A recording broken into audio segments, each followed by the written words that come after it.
Hey, everybody, welcome to the Freedom Achiever Method. I'm so glad that you're involved in this course, and I'm sure you've already seen the intro video, and I'm sure we've already spoken if you've gotten to this point right now. Now, the first phase of the Freedom Achiever Method is going to get into really mindset. Then we're going to get into other items such as conversion and immediate actions, right? The things that you need to do to put more clients on the table right now so that clients can turn into contracts, contracts can turn into commissions, and we keep going and keep going. We looking for the paycheck, right? But this section right here is going to be 100% about mindset. Mindset is 70% the battle. Believe it or not, right? Like, all right, if you're a fighter and you're going into the ring, and you've already in your head put yourself in the position where you can't win, then you've already lost. There's no way that you walk into that ring feeling like you're already going to be losing, that the guy on the other side is going to knock you out and you win. It just doesn't work that way. You need to have the mindset and the creation in your head that you are the best at this, that you will succeed at this, that this is what you're supposed to be doing on planet Earth. Otherwise, maybe this business is not for you, whatever it is that you do right now. And maybe you take this training and adapt it to something that really invigorates and gives you a tremendous amount of passion. Or you look at where you're sitting right now and you do the very best that you can to implement these tactics into that business so that it becomes the path for something greater. See, life is not as simple as people make it out to be, right? Like, it's not, hey, just do this and you'll get this. And we all know this. If you're watching this, life has happened. You've experienced things in life that you don't even know how to explain to other people sometimes. And how it's affected you, it's so much, right? And it's still more than likely some things that have happened to you a year ago, 2 years ago, whatever the case is, they're still affecting you. Right now, today, as you're watching this, you're listening to me and you're thinking, how do I get rid of this in my head, right? And so many of the times you're going to see me looking around. I've got 4 monitors in front of me, all with notes and stuff that I really want to make sure that I get out into this video, into this presentation. And so first thing that we're going to talk about is mindset as a foundation. And we've already started to tap into that, right? And so in my opinion, if I'm looking at a building, mindset is the foundation that's holding that building up, right?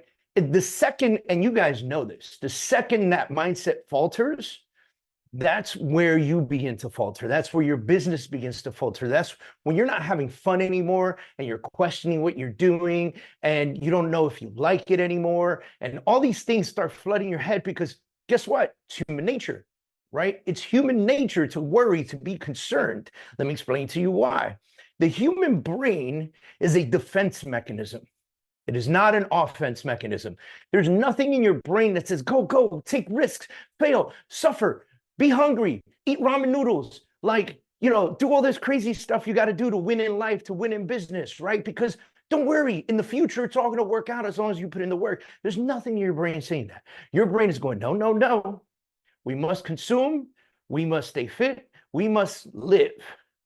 And so when you think about that for a second, and potentially the way that maybe you were raised, right? Where you were maybe coveted, where you were maybe cradled, or you were very closely watched. You were told not to climb things because it might hurt, like you could fall down, you could hurt yourself. This is human nature. And there are some people that would say, well, Dave, you can't fight human nature. You can't, but you can't correct, right? You can make 4 corrections in your brain. You can do that by making decisions. And the decision that you took, first of all, to even take this course, to risk the financial implication of removing money from your bank account to put into this course, shows that you have what it takes to take certain risks in your career, in your life, in your family, in the relationships that we're going to be discussing over the coming weeks. Those are the risks that you're going to be taking.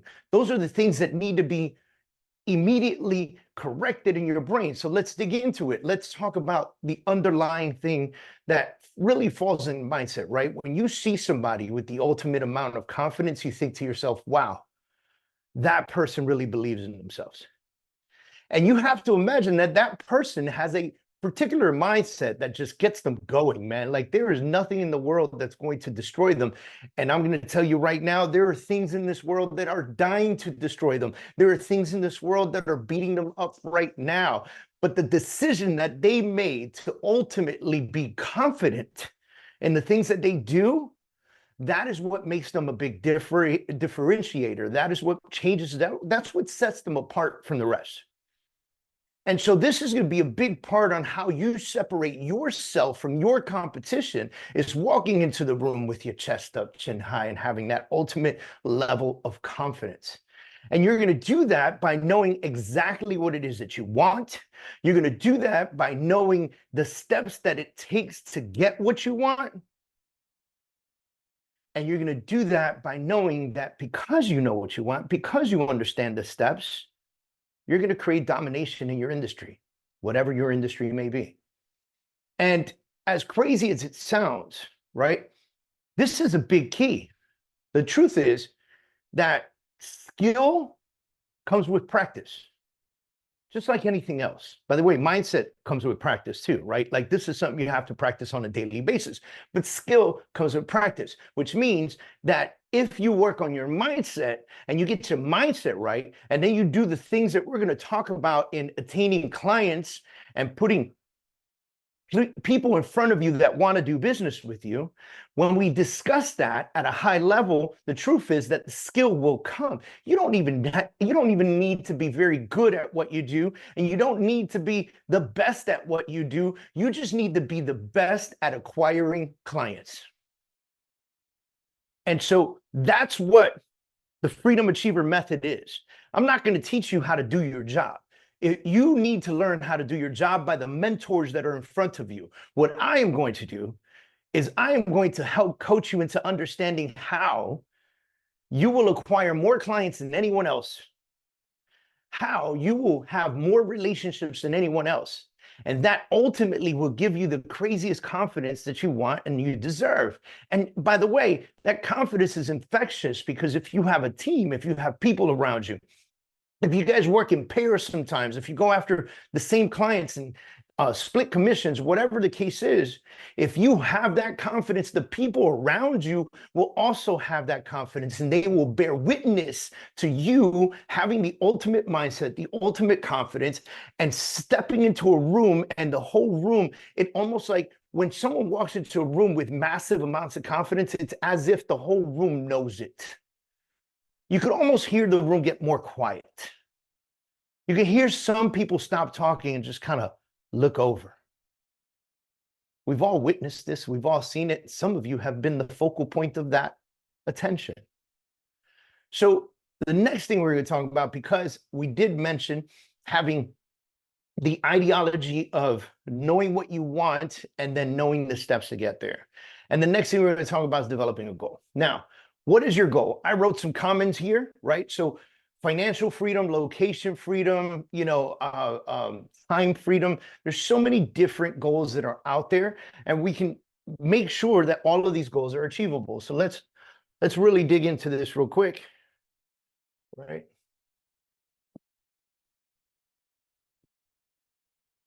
How are we achieving our goals, right? This is very simple, by the way, okay? You need to have an idea, and your idea is what you do, and what you do will lead to a goal, and that goal, it somehow quenches a freedom. And we understand this through thousands of conversations that I've had, and understanding that we know that you create an idea, you do it, right? Whether it be your job or your business or your company or whatever it is that you're doing, right? Then you attach that to a goal at this time, at this place, so forth and so on, because if you accomplish that goal, or when you accomplish that goal, you'll create some sort of freedom. Again, we talk about financial freedom, we talk about time freedom, we talk about all those things. Hello, that's why it's called the Freedom Achiever Method. That's why our company is the Freedom Organization, because we understand that everything you do is trying to get to some sort of freedom for you. We're going to help you get there, right? So important things to think about when you're setting a goal. One, is it achievable? Now, I know that sounds a little bit crazy. Some people are going to go, what do you mean, Dave? Is it achievable? Like, of course, I'm going to set goals, but here's the problem. Some people set goals that are way too far away. Now, I am a believer in the fact that if you set a goal, you 10x that goal so that you can surpass the original thought process of the goal, but you still need an achievable goal. And sometimes these goals, some of them will be lofty goals and some of them will be simple goals. Either way, it's a win because every simple accomplishment, it leads to that lofty big goal that you have, right? So it must be achievable. Two, you must give it a time. Okay? It must be achievable. And two, you must give it a time. And three, it must have a plausible outcome. Okay? These are the three major pieces to having a goal. It has to be achievable. I want to make 100K in the next, I don't know, let's go 5 to 6 months. And by the way, I'm talking crazy here, but if your commissions are anywhere between $5 to $10 to $15,000 per commission, you could achieve this goal in probably 90 to 120 days. So we're talking 3 to 4 months. If your commissions are significantly less per transaction, then it really depends on how many transactions you're doing. Here's two perfect, great, fantastic examples. Real estate agents earn very large commissions. So they are looking at bigger pieces to get to the 100K. Title representatives earn smaller commissions because they earn on title policy, which is a smaller amount. They're looking at transaction count. They need multiple files, right? And so there are two ways to look at this, and that's how you create, when you're setting your goal, that's how you create these standardizations to get to your goal. And then you have to give it a time. So we just did that right now, 100K in the next 5 to 6 months, right? And so the way that I would set a goal is I would say, I will earn $100,000 in the next 6 months. That is my time frame. I have no other choice. I need to put this much money in the bank in this amount of time, and then it has a plausible outcome. Now here, the outcome could simply be financial, which is the 100K. So right now, we've got outcome, $100,000. Time in the next 6 months. Is it achievable? In my industry, 100%. In your industry, you need to evaluate it and see if that makes sense. But it could be 50K, it could be 200K, it could be 250K. You could say, I need to make $500,000 this year. So in the next 6 months, I need to put in 250K in the bank so I can be on track to make $500,000 in the next 12 months. 6 months is half of 500K is $250,000. So if I want to make $500,000, I need to put in $250,000 over the next 6 months. Now there's some variations to this, and there's some audibles you can throw, and there's some thought process behind the fact that if you want to hit 500K in a year, that you could plausibly say anything between 175 and 250 is a good outcome for 6 months, because if you're just starting the Freedom Achiever method, then it would compound over time. So you would actually make up the remaining balance in the second half, the second 6 months, because over time you would be compounding and earning more clients and more money and more clients and more money. And so in this situation, you have an achievable goal, check, right? Achievable goal, check. In a time frame, 6 months, check. And my outcome is 100K, check. Now, I use financial for a goal, but you could also say, I will hire 3 new team members, right? So 3 new team members. Can I do that? Is that something I can achieve? Yeah, more than likely. It seems achievable, right? Hire 3 new team members. In what time frame should I hire 3 new team members? Maybe I say 45 days, right? In the next 45 days, just because I have a hiring and onboarding process and I want to make sure I give myself enough time. Again, is this achievable? Seems pretty achievable. What have I done? I've given it a time, 45 days. My outcome is that I brought on 3 new people. Now, you could take this outcome and take it even further. What do these 3 new people mean for me? And now we set a secondary goal to the main goal. What do these 3 new people mean for me? They mean X amount of income, X amount of salary, maybe. Like, what is everything that they mean to you? X amount of new clients. Because these new people, 3 new people are going to be team members, and a part of their job is to acquire more clients, and a part of their job is to bring in more income, and a part of your job is to pay them a salary or commission splits or whatever it is that you do, however you do it. But this is what it means. Now, once I know this, I could say, great, now that I have my 3 people, my goal is to make X amount of dollars in X amount of time, right? And the outcome will be maybe bringing on 3 more team members, or maybe leveling these guys up to take on the next steps, or whatever the case is, right?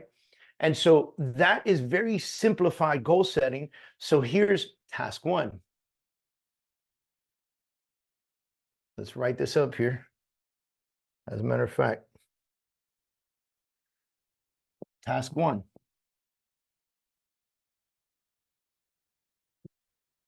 I want you to develop your goals, okay? So develop your goals.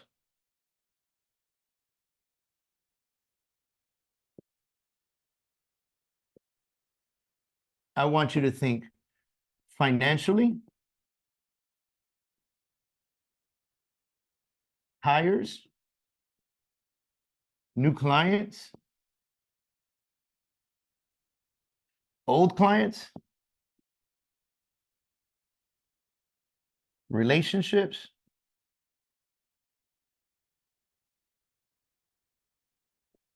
etc. Anything that matters to you, by the way. Now, I know that I am coaching you on business here, but it doesn't necessarily have to end at businesses. Some of you have vacation goals. Some of you have relationship goals. Some of you are looking for the perfect person. Some of you have the perfect person and you're looking to enhance it and entice them even more, right? And so all of this could be a part of your goals. I want you to develop your goals, okay? And once you've developed your goals, okay, I want you to rate them.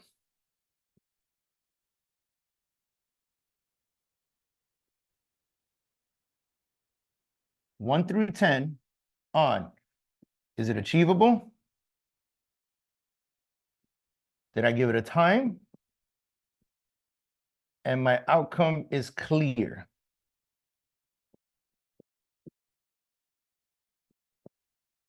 Okay, so is it achievable? Did I give it a time? And is my outcome super clear? Like, no one can mess with my outcome. It's super clear. It is what it is. This is what we've created. This is task 1. Now, when you've completed task 1, I want you to go ahead and submit it through school. So get it into the system, and I want you to submit it through school, and I want you to use the accountability feature, okay? Once you've set up that accountability feature, you'll know exactly what I'm talking about once you're in there, okay? Set up the accountability feature. You're going to go to post. You're going to give it a title, task 1, mindset, right? Developing your goals. You're going to make some comments. I want you to go ahead and put it in there. You can use a link from a Google document. You can use however you want to load it in there. You want to load it as an attachment, however. And then you're going to select a category and you're going to write and you're going to select accountability. Once you've selected accountability, then we will be in position for me to take a look at it and review it with you. Okay? Now,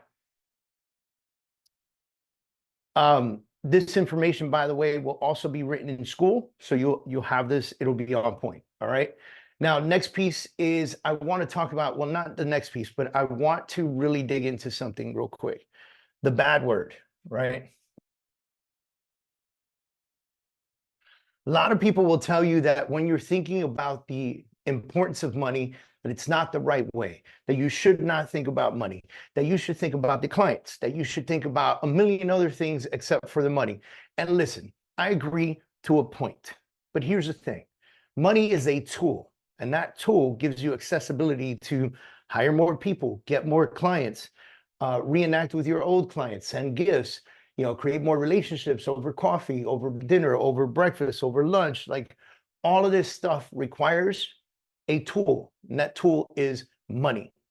So do not at any point in time in this course, in this training, in this coaching, and possibly for the rest of your life, be afraid to set yourself up to earn a shit ton of money, because that's why we're here.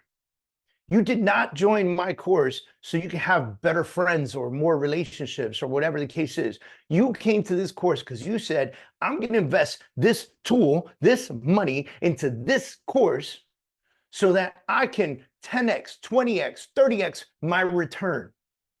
So that whatever I paid for this and whatever I learn here takes me to the next level, and I destroy everything that I can destroy in front of me when it comes to closings and contracts and everything else, and I put more money in the bank. This is the fire that we're driven by, guys. This is it right here, okay? So let's move on. You have task one, and it's there. Money is a good word. We all love it, and we're going to continue to talk about it at a very high level. Okay. All right. So building a competitive edge. Now, there's some theories here. So let's go through these theories. There are some folks that will say, and believe it or not, I used to say this, there are folks that will say, do not focus on the competition because you're not in competition with them. You're in competition with yourself on a daily basis. I agree with that. However,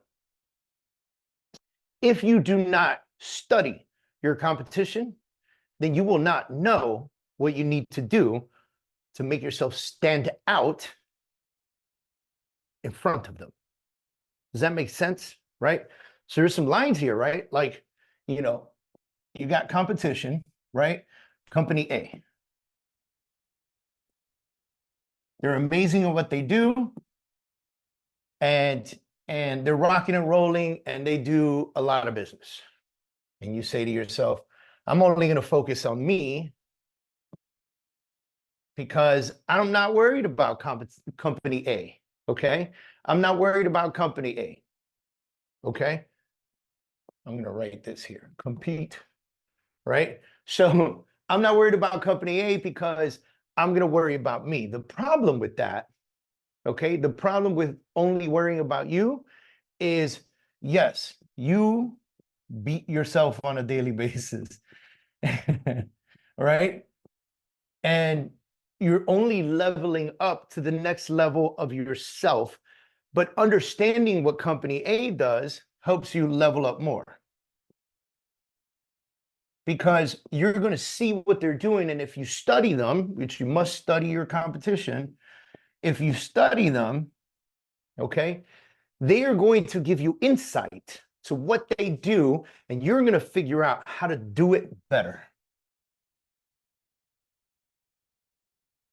This concept started to come out more and more and more when you started hearing people come out of the woodwork and say, competition is healthy, because it is. They would say, copy is the best form of flattery. Now, when I first saw that, I was like, oh, that's just people trying to make themselves feel good because they're being copied and they don't know how to catch up. But the truth is that when people are copying you, it's because they're simply afraid of losing their clients to you for what it is that you do. And we have to remain innovative. If we do not remain innovative, okay, if we do not remain innovative in our industry, then we will fall behind, and company A will do it, and then you will do it as well, and you will match them, probably maybe do it a little bit better, so do it better. But company A is not going to stop. They're not going to stop. They're going to continue. They're going to see that you're doing it better, and if they're smart, they'll study you. And this is a forever cycle, by the way. So you want to compete. Competition is healthy. There's a reason why millions and millions and millions of people like to sit down and watch sports. Okay, millions of people across the world, everything from football to soccer to tennis to whatever. None of these games you play by yourself. There are chess matches. Like, people love competition. You need to get into that super competitive spirit. And by the way, I don't care if your competitive spirit is amongst each other. If you have colleagues and you guys say, hey, listen, this is what I'm going to do. You and I, we're going to sit down, we're going to talk on a weekly basis, and we're going to mastermind together, and then we're going to go and do the work. And then we're going to report to each other and see how many clients we got under contract by the end of the week. Think about how genius that is for a minute. You're leveling up with somebody, but be careful. I don't want you trying to level up with somebody who is significantly below your level of movement, because they will just be learning from you. You need to find somebody that is your equal or higher than you, that wants to shoot for the freaking stars, and you want to shoot for the stars with them and create some friendly competition amongst each other. See it in basketball, right? Basketball, they compete all year round. They're fighting. They get to the playoffs. They get to the finals. It's a crazy thing. And then they have the All-Star game, and all of them are from different teams, and they all look at each other and give each other hugs and like high fives and pats, and like they're all excited to see each other in the All-Star game. Why? Because they all know each other, but they understand that they're in this to compete. They're competing against each other. That is the whole job. There's no other process here. That is the whole job. The whole job is to compete against each other. Okay? So you need to become a competitor. You need to become a strong competitor. Again, this is all mindset, by the way. Everything that we've discussed comes from here and here, your heart, right? But this is all mindset. Everything that I'm discussing with you, 100%, is your brain making a decision. You making a decision and saying, you know what? I'm going to look at my competition. I'm going to see what ABC company's doing. I'm going to study their Instagram. I'm going to study their website. I'm going to study their Facebook. I'm going to talk to people who enjoy working with them and find out why. And then I'm going to step up to the plate and I'm going to be better. And here's the crazy part. We're going to talk about some stuff in the next modules, and we're going to talk about what it is that makes your offer amazing. And you could be better by simply sticking to your offer and presenting it better. And that is it. Getting people to believe that they absolutely need to work with you, that they need to feel good. They feel so good about working with you. This is all about feeling. And it gives you the opportunity to step up to the plate and show them what you got. But it all starts here, because if you're afraid to compete, if you're afraid to make moves, if you're afraid to better your system based on what you see a competitor doing, stop the video now, because we are going to be competitive. Okay? And a lot of this is really giving you an edge in your business and giving you an edge in your persona, and an edge as a business person. And that edge is going to create a spirit in you that will help people identify you as being the best in your industry. And sometimes a lot of this comes from what we call mental barriers.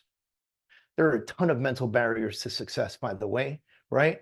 And you can dive right into the most common, and I wrote some here. You can dive into the most common: fear of rejection, self-doubt, right?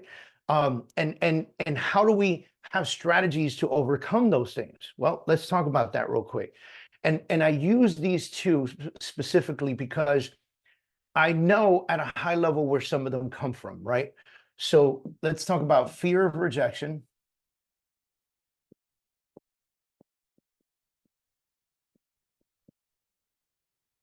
And we're going to talk about self-doubt.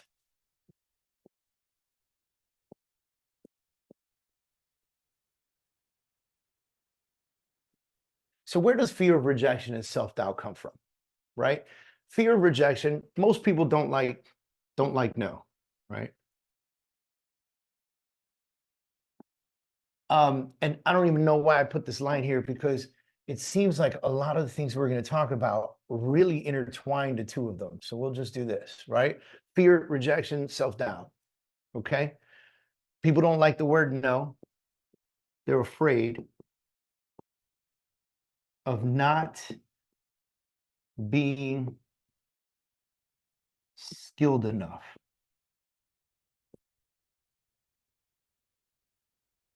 Some people have education fears. We'll talk more. What is an education fear? Right? An education fear is simply I don't have enough schooling or speech or ability to have conversation with said person. Therefore, I won't interact with said person because they're too smart for me. Maybe they've got a PhD. Maybe they are governor. Maybe they are president of the United States. Maybe they are heavy avid readers. Heavy avid readers typically have a stronger vocabulary. This is a real deal fear in sales, right? Then it gets better. Inability to earn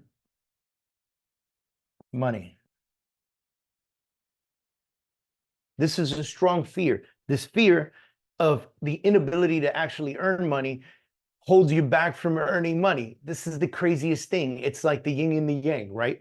This actually stops you from that.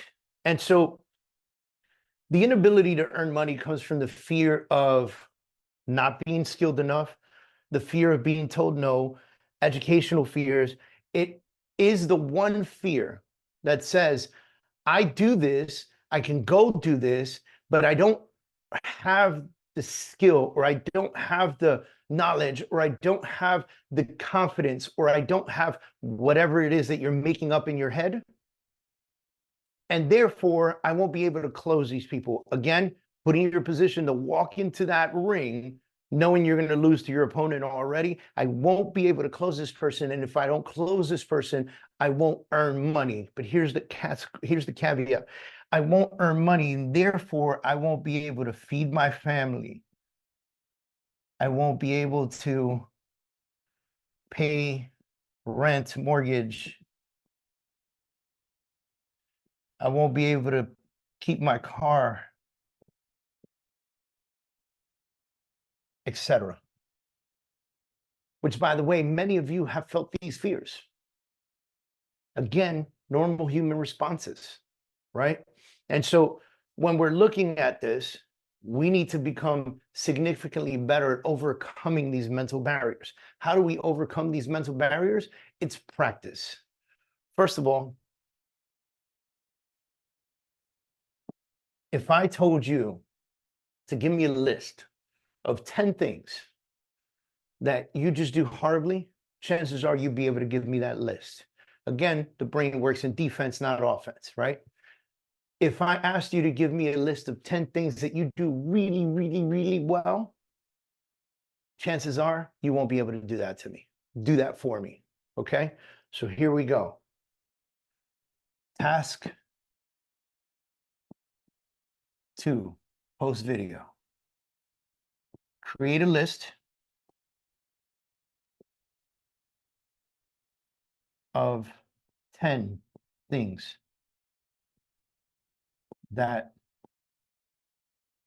make you stand out. What makes you amazing? What are the 10 things that make you stand out? What makes you you? Right? So this is task 2, by the way. Can't move on to the next video until you finish my tasks, by the way. Okay? So fear, rejection, self-doubt. Let's go. How do we combat these? How do we fight these? How do we take care of these? First thing I'm going to tell you right now is you're going to create this list of the 10 things that you're good at, that you're amazing at, that make you stand out. And that list is going to immediately reinforce you to understand what I'm going to say next. Don't like no, get more no's. I know this sounds crazy, right? But if you call 10 people, 8 are going to say no, and 2 are going to say yes. And that's okay. That is what's supposed to happen. We're not supposed to sell to everyone. Not even iPhone, who's amazing, sells to everyone. There's a Samsung, there's a Motorola, there's a Windows phone, a Microsoft phone. There are bifold phones and triple fold phones and flip phones and all kinds of stuff.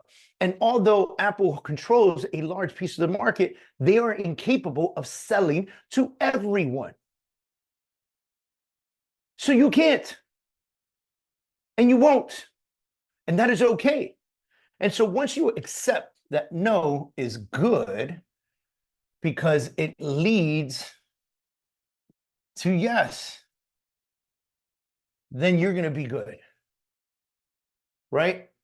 Accept no, enjoy the no's, like the no's, because they do something for you.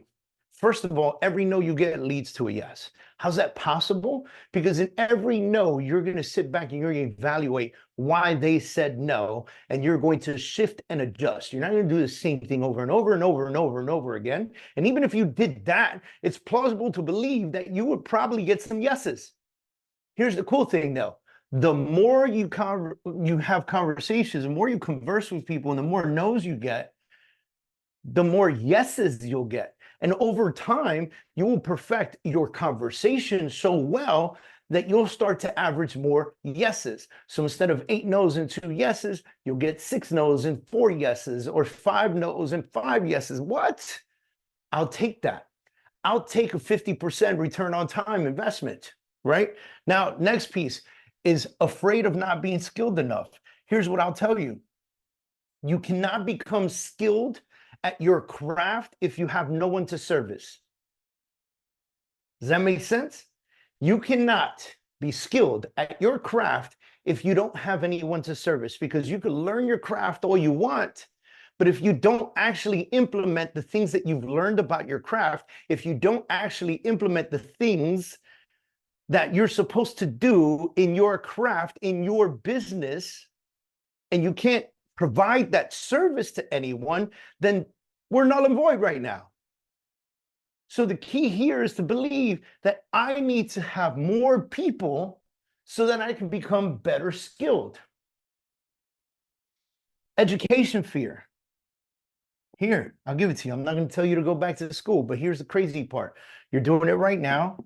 Train, train, train. Okay? And the next piece is, please, for the love of God, read. Read. Read, read, read. I can turn my camera right now. I got books stacked over there. I got books over here. I got a backpack because I'm leaving tonight because I got to travel, and I got a book in there. There are books everywhere. I got Kindle app. I mean, whatever it is, read, read, read. I've written books. Okay? Read, read, read. The more you read, the better your vocabulary gets. The better your vocabulary, or the more you read, the better your vocabulary gets, the better your conversations become. Also, the more you read, the more knowledgeable you become. The more knowledgeable you become, the more input you can have in a conversation. Okay? Boom. Now, inability to earn income. I left this one for last because if you get more no's, right? Here we go. I'm going to change the color. If you get more no's, you'll get more yeses. And if you don't worry about the skill and know that you need clients before you can become super skilled, then you're going to move on there. And if you read more books, you'll have better conversations. And if you have all of these things happening for you, you will earn money, and money will come, and you will be able to feed your family. You will be able to pay your rent and mortgage. You will be able to keep your car, et cetera, et cetera, et cetera. So get this task over to me, because this is key. This is key. Okay?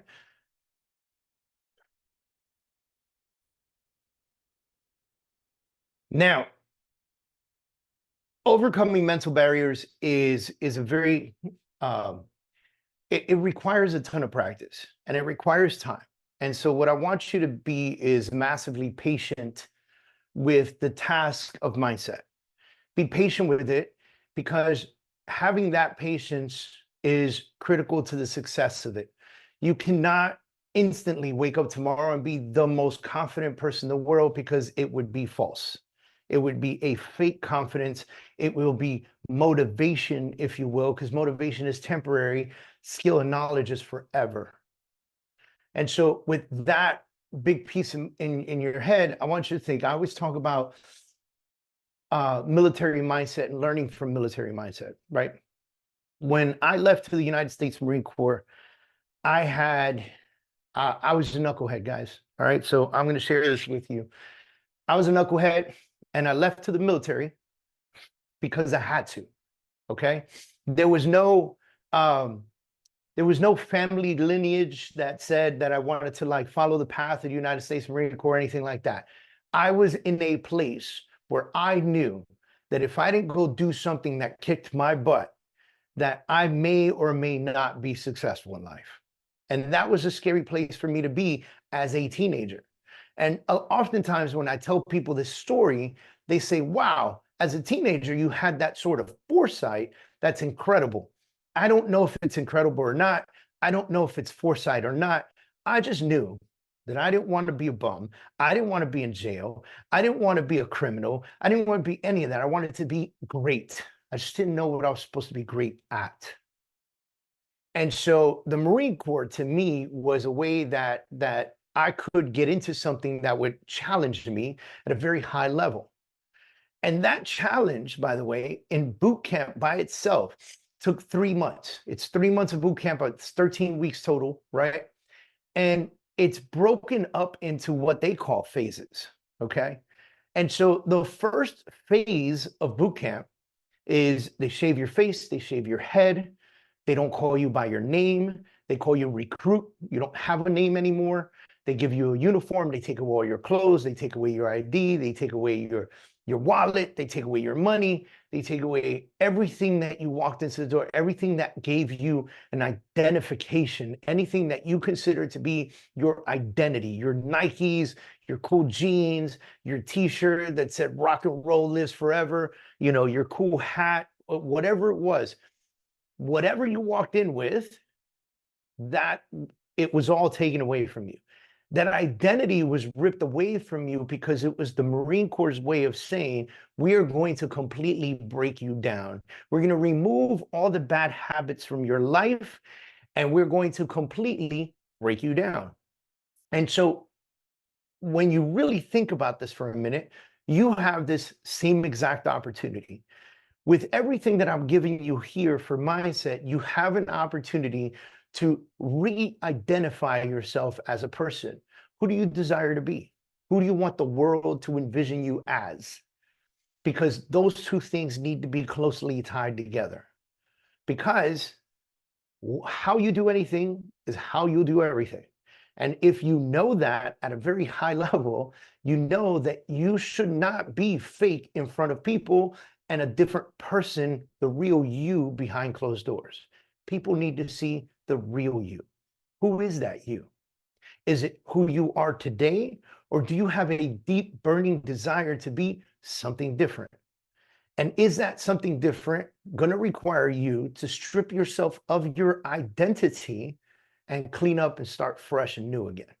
And if it does, that is okay. It works. I've done it multiple times. I did it when I came into the Marine Corps.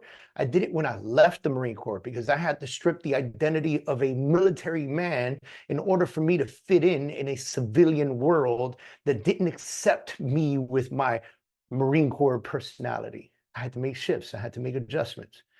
I had to re-identify myself when I went from that into selling real estate, or from selling real estate into coaching at a high level, or being the president of a title company. These are times where I have to strip certain pieces of my identity and re-identify myself. It doesn't change who I am as a human being. It just changes the personality and the people that know me and how they perceive me to be. And it's the real me. Anything you see here in this video, this is how I act in public. This is me. This is who I am. And so I encourage you to be the real you. And if that means that you might have to strip yourself of some falsified identity, or maybe an identity that you don't want to be associated with, do it. The second phase, because like I said, Marine Corps is broken down to 3 phases. The second phase of boot camp is the redevelopment of you, right? So in phase 1, they're breaking you down. They're teaching you new things. They're teaching you Marine Corps history. They're educating you. They're teaching you commands. They're teaching you names. They're teaching you their language, right? They're teaching you how to dress appropriately. They're teaching you how to march, how to walk, how to stand tall, you know, how to stay focused. They're teaching you so many different things. And then in phase 2, they begin the process of redeveloping you as a United States Marine. And so your phase 2 could be so simple. Once you've set these goals in place and these desires and these wants, and you look at the 10 things that you're so amazing at, you get to decide who you want to be as a human being and who you want to be as a business person. And when you make the decision to be who you deserve to be, you start to rebuild yourself in that image. Then phase 3 is all about preparing you for the new world. Phase 3 is an easier phase. It has some final testing, you know, some physical barriers you have to pass, but you've literally been training it for the last 2 phases. You've been training for this. You started running and they would take you for a mile and a half run. Now you're running 6 miles, 7 miles. They've been working you up step by step. It took time. It took effort. They didn't take you week 1 and push you out on a 6-mile run. They didn't do that to you. They built you up step by step by step. And in 90 days, you get a knucklehead teenager that goes into the Marine Corps and comes out a full-fledged United States Marine. Beautiful uniform, standing tall, presented, and understands a level of confidence that very few can feel. That is what you're looking for. So in your stage 3, in your phase 3, I want you to understand what you broke down and what you stripped away so you can get away from that forever, by the way. Because there are some Marines that go to the Marine Corps, come out, and then revert back to what they were before, and they don't get ahead. What I'm telling you is to strip those things away and get rid of them, and then rebuild yourself and identify yourself the way you deserve to be identified, and then present yourself to the world.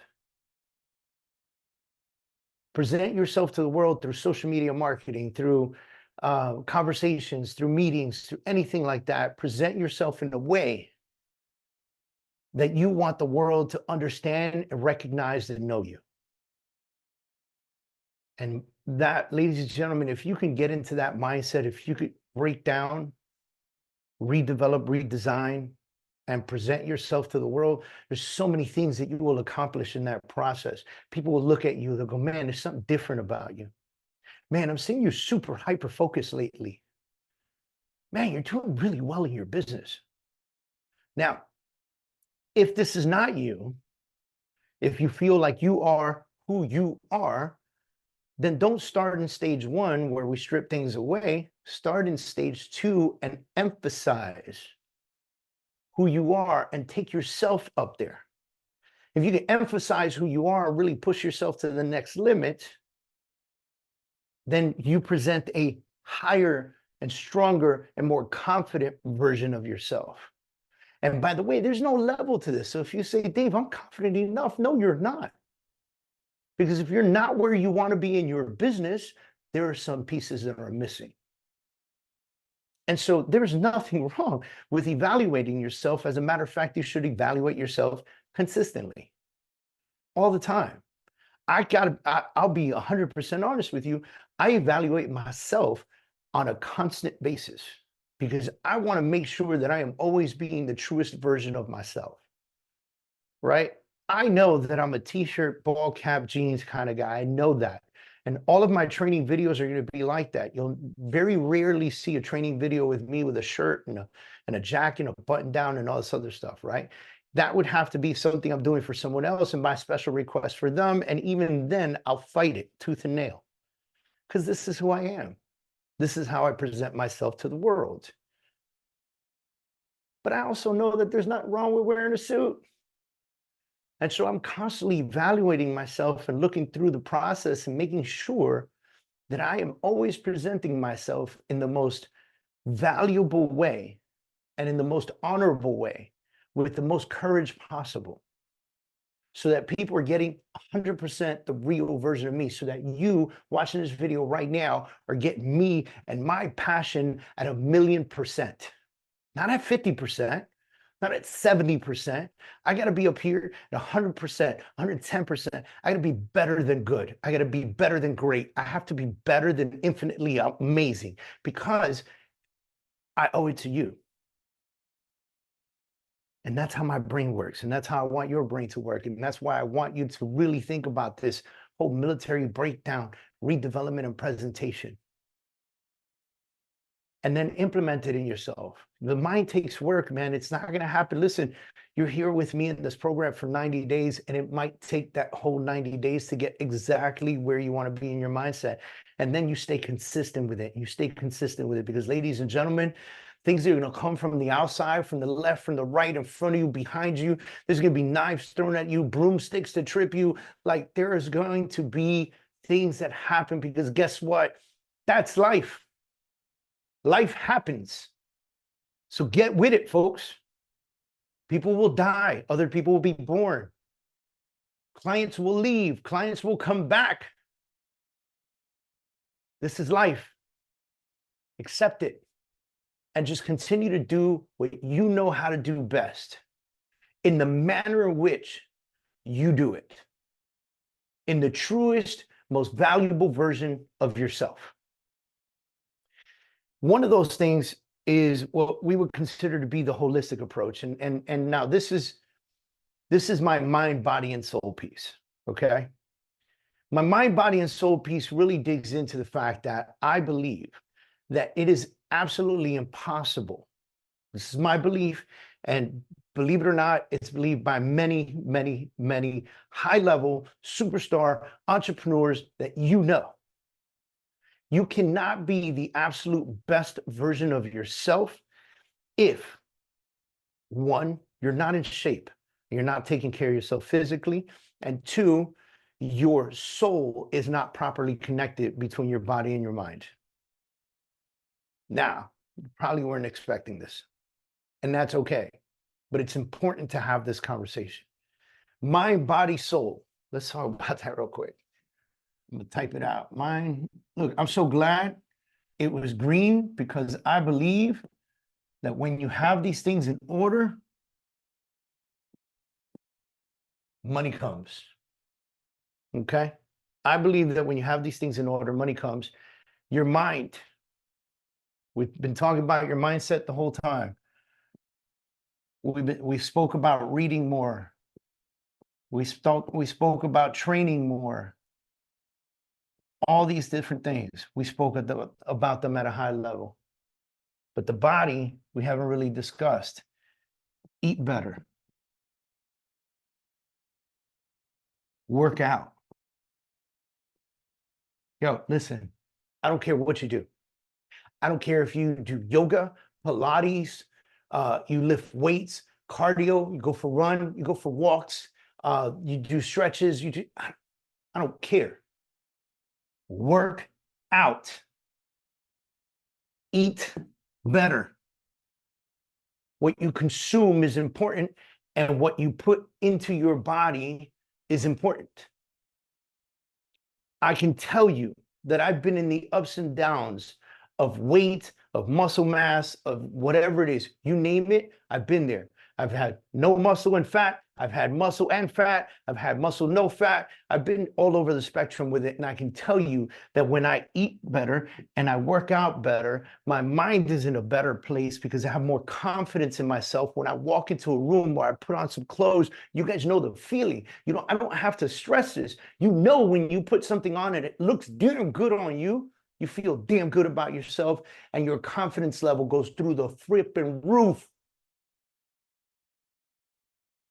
Makes me want to read more, makes me want to train more, because I want to take all of this that everybody sees, and I want them to see this and then hear this. And then, of course, the soul, whatever that means to you. whatever that means to you.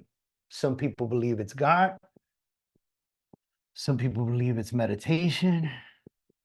Some people believe it's Buddha, Allah, whatever you say. I don't care. As long as you have some sort of belief system. And if you believe in nothing, then maybe that's your belief system. I don't know. I can't judge you on that.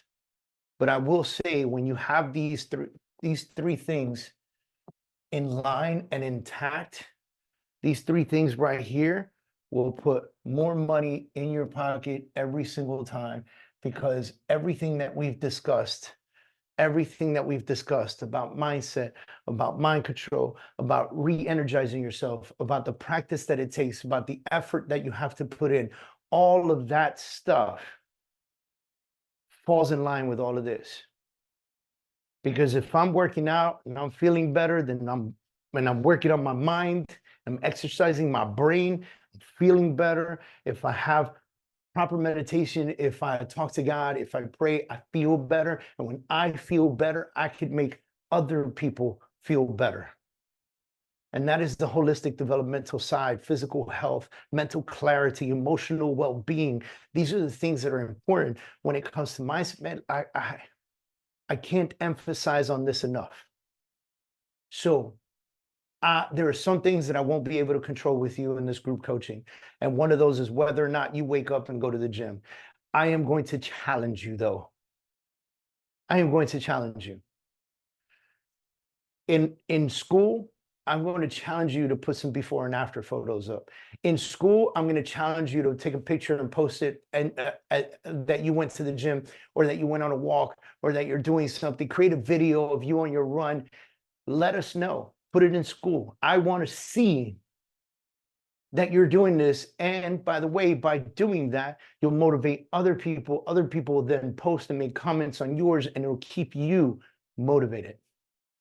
Again, just like everything else, practice, practice, practice. It takes amounts of practice that are completely unbelievable. Bodybuilders do not become bodybuilders in 90 days. They become bodybuilders over years and years and years of practice, training, etc. The mind is the same way. The brain is a muscle, and we need to work. It's an incredible muscle, right? Makes this whole thing function. And it could lift you up, or it can destroy you. It's that powerful. Those are the three pieces that I want you to focus on. But and tell us what you do.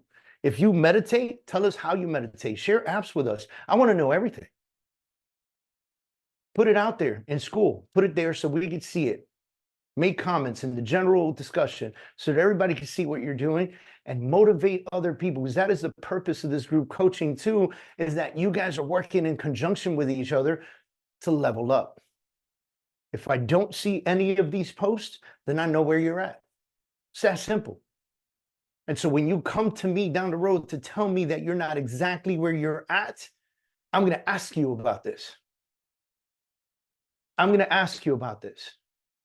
Because you got to fuel this body well, and you got to train it and work it out so that it can give you what you deserve in return. So when you're out there talking to clients, or you're trying to educate yourself, or going through a training, or you're learning something, or you're using a sales technique, or you're having lunch with a friend who's going to train, and you're going to train them to send you more business, the referral-based system, these are the things that you're going to have massive explosions with. Okay? Now, I'm going to talk about some things that I do in the morning. And I have it listed here. So I'm going to start with one thing. We're going to talk about gratitude. We're going to talk about physical activity.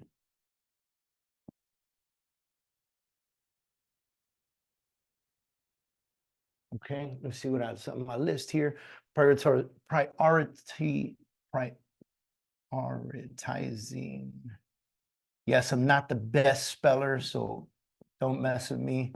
All right, this is a private training. No need to dog me out. All right, prioritizing tasks, networking and communication. So let's go networking.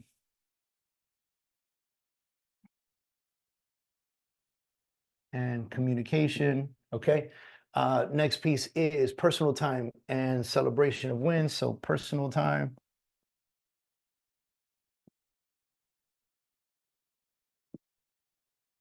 Oh, celebration of wins.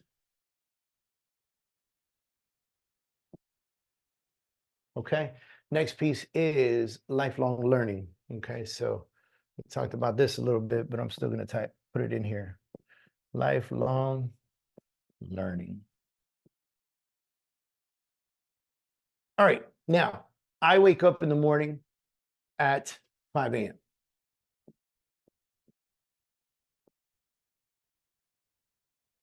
At no point in time will you hear from me that waking up late is the way to go. At no point in time will any of you be able to convince me that it's okay for you to sleep till 8 o'clock and stay awake till 1 in the morning. None of that's going to ever be something you can convince me of. Because if I wake up at 5 a.m. and the normal day starts at 9 a.m., how much time do I have in between?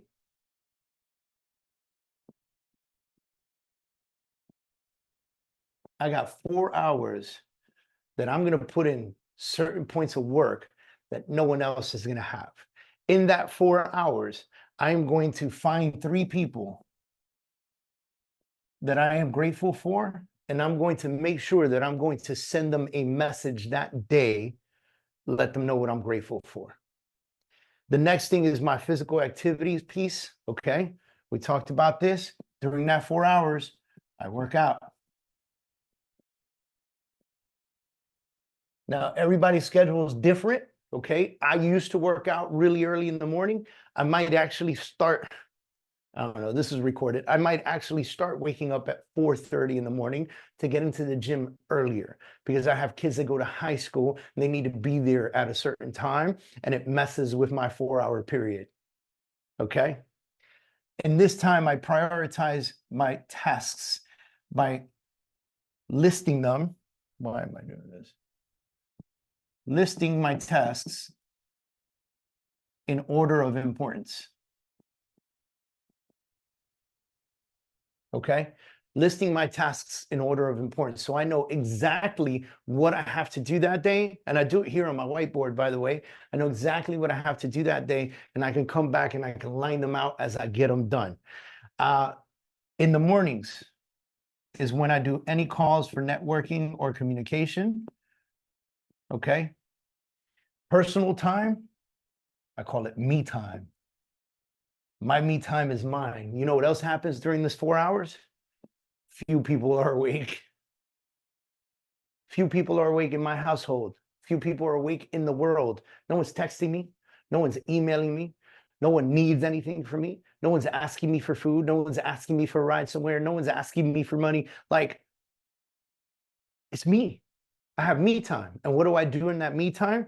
Sometimes I listen to podcasts, so lifelong learning. And sometimes I read. By the way, this is my favorite time of the day to read. I cannot read at the end of the day. Some people can. Some people find it relaxing at the end of the day to get a book and read a couple chapters in that book. I do it sometimes because I have a goal on how many books I need to read per month. That's me. If you can do it too if you want. But life learning, I find that in the morning when there's nothing else to possibly distract me, nobody's posting anything on Facebook, nobody's up, nobody's doing anything. And so this is a great time for me to open a book and knock out a chapter like cake, man. Easy work every day, right? And then we're going to celebrate wins. What wins did I have yesterday? What wins can I say that yesterday I wanted to celebrate? And that right there, that gives me, I list these out and it tells me what I'm winning at. And a lot of times the celebration of my wins will help me organize my priority list and place it in order of importance based on the wins that I had yesterday. If I signed up a new client and I got them squared away yesterday, Priority task might be that I have to get them out the contract and get them to pay, right? There are certain things in this order or in this piece here that really just enhance the rest of your day. Let's talk about that for a second. Physical activity in the morning will give you a tremendous amount of energy. Gratitude will fulfill your endorphins. The importance of reaching out to 3 people and telling them that you're grateful for them, it's a two-sided street. One direction, me, selfishly, makes me feel great that I can take the opportunity to recognize somebody. I haven't always been that way. And guess what? Many people in this world are not. It's almost abnormal to reach out to somebody and say, I appreciate you. And for a lot of people, it just doesn't feel like, it feels weird. And that's okay. Because the more you do it, the more amazing you will feel about it. And by the way, when you send it to these 3 people, you don't know who you're positively affecting that day. And you may never know, by the way, but person number 1 may have woken up in the worst mood ever, and they might be losing everything. And they might even be contemplating hurting themselves. There's so many things that we don't know about people. Mental health is real. And the ability to share your gratitude with that person may save their lives, may change the path of their day, may change the path of their lives, may change the path of the relationship that they have at home. Your gratitude may help them see things differently. And that's a key piece. When I prioritize my tasks for the day, it allows me to accomplish things in the order of importance, and it lets me know that I know exactly what I need to do that day, and I get it done. And I network. Well, let's skip this for a second. My personal time is my me time. That's when I pick up a book. That's when I have me time. By the way, when you're a high-level entrepreneur, it's very hard to find any me time. Many of you are working your butts off through the day. You're with clients, or you're on the phone, or you're having lunches, and you're having dinners, and you're going to events after hours, and you get home, and you're ran ragged, and you take a shower, and you eat something real quick, and you just try to go to bed and try to do things, but then you have 50 emails that you have to answer because you've been away from your desk all freaking day. Like, that personal time in the morning is everything. It's gold. It's diamonds. All right. Celebrating your wins, again, important. If you cannot recognize your wins, by the way, wins could be small things. If you read my book, The Truth About Failure, there's a whole chapter in there dedicated to Admiral McRaven. Admiral McRaven got famous when he gave a commencement speech. And in that speech, he said that the number 1 thing people need to do to be successful every day is make their bed. And when you first hear that, you think about that for a minute, you go, okay, buddy, where are you going with this? Like, making my bed is not going to make me more successful. But his thought process, the method behind making your bed, he said, when you make your bed in the morning, you have your first accomplishment of the day. So you get out of bed and you make your bed, you fix it up. That's your first accomplishment of the day. That accomplishment must be celebrated. So look at yourself and go, great job, you made the bed. Those small wins mount up to bigger and bigger and bigger wins as you grow and continue to move along. Celebrating those wins are critical and important. Having a great conversation with somebody, but not really closing them on anything, it's a small win because you had a great conversation with somebody who could lead to another conversation and potentially a win, bigger win. If I had a great conversation with somebody and I was able to close them, that's a big win. If I get to the closing table and we get a contract, the money gets exchanged and I get paid, another big win. This is real shit, guys. This is the real stuff right here.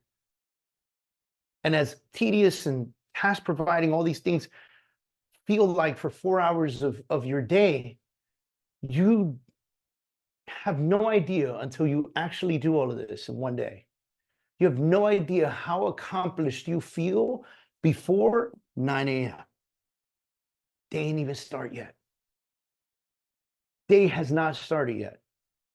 And you're so accomplished and so far ahead of so many people that you're winning.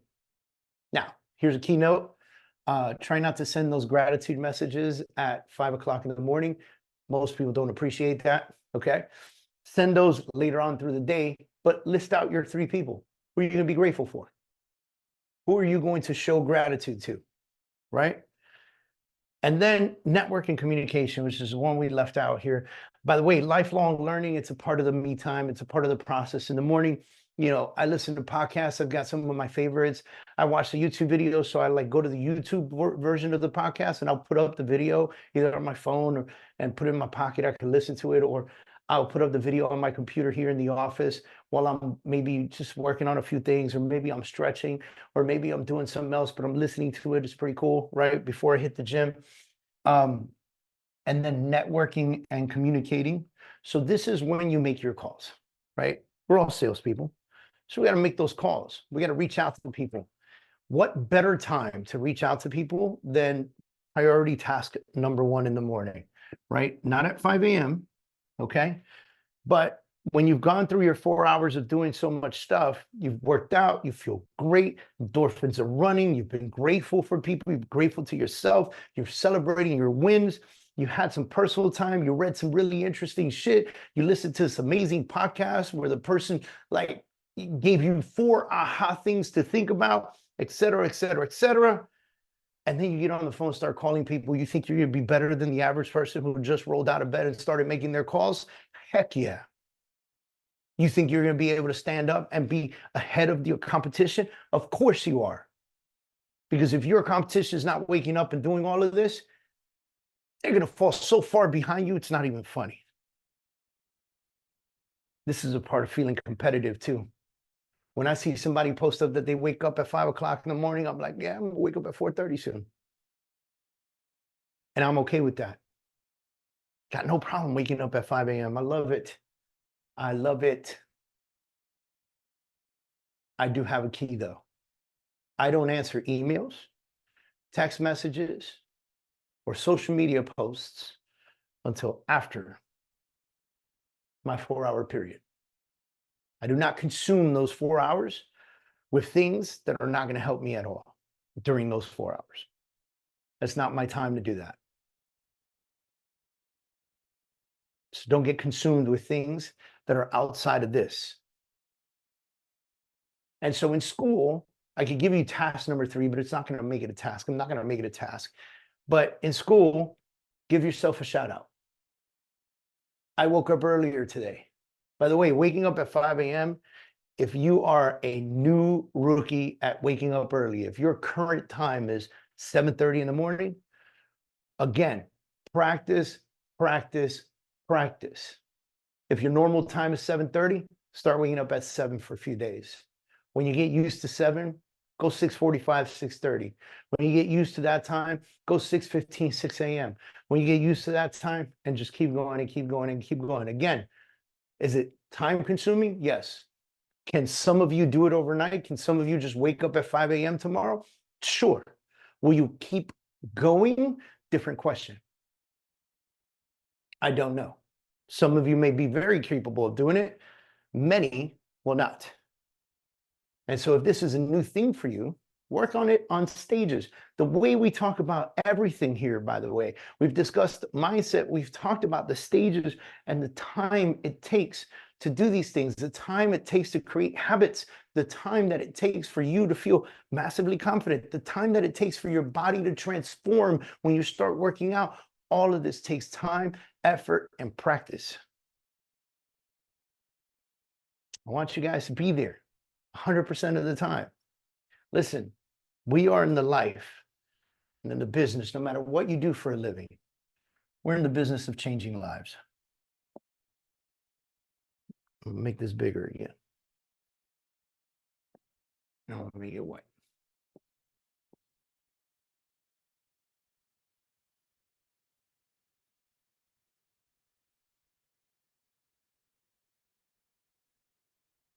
If you sell houses and somebody buys a house from you, you're changing their life. If you sell mortgages and that mortgage allows them to buy a house, you're changing their lives.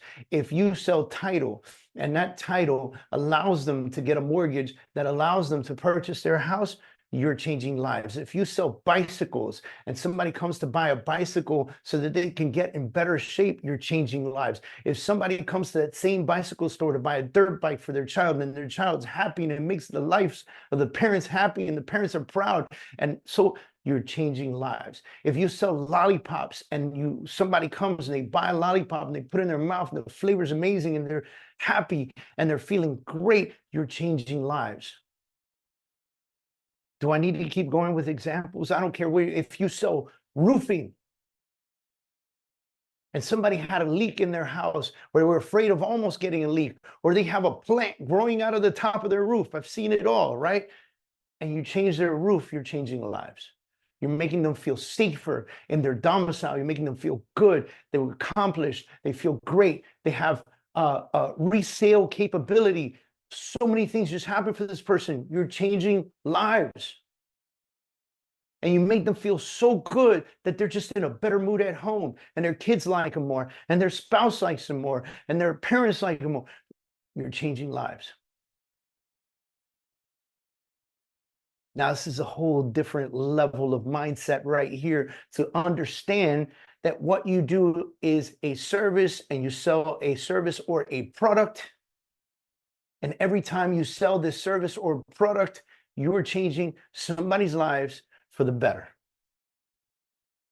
If you sell a service or a product that doesn't change lives for the better, you need to get out of that business, i.e. selling drugs. You're not making anybody's lives better, right? The products that I'm talking about are the products that enhance somebody's life, somebody's lifestyle, and it makes them feel good inside and it levels them up. If you own a gym and you're selling gym memberships, man, you're changing some lives. If you're a motivational speaker or a coach, you're changing lives. When you can get into this level of mindset, when you understand this, when you believe this, when you believe that you are in the business of changing lives, oh man, I can't even tell you what an incredible game changer that truly is. Now, this is the end of module 1 in phase 1, okay? Now, there will be phase 1 and phase 2. We've broken this down into 2 phases. There may come a phase 3. If you're watching this and you never see phase 3 in those 90 days, it may not have launched with your session, but there will be a phase 1 and a phase 2. Phase 1 is designed for the first 45 days of your 90-day training. Phase 2 is designed for the second 45 days of your 90-day training. However, this is the way they're designed because I understand the timing that goes behind it, and it's tried and true and tested. But some of you may be more advanced, and if you feel like you're more advanced and you want to get into phase 2 quicker, you just got to let me know by sending me a message in school, and we'll be on point. All right, ladies and gentlemen, listen. I have a quick conclusion for you. Mindset is the foundation. Work on this on a daily basis. You're going to learn skills now that are going to bring clients to the table at a high level. But ladies and gentlemen, I'm here to tell you that if you get this right, it's constant battle, by the way, constant battle. I told you this before. People are going to try to shift it, and things will happen around you that will try to shift it, and life will happen. And if you can beat those things out and you can continue to have a strong mindset, there is no stopping you. Fix this first. I don't care how broke you are right now. I don't care how much money you got in the bank. I don't care if you drive a beater. I don't care about any of that stuff. None of that matters. It's all physical shit that has zero influence and should have zero influence in your mindset.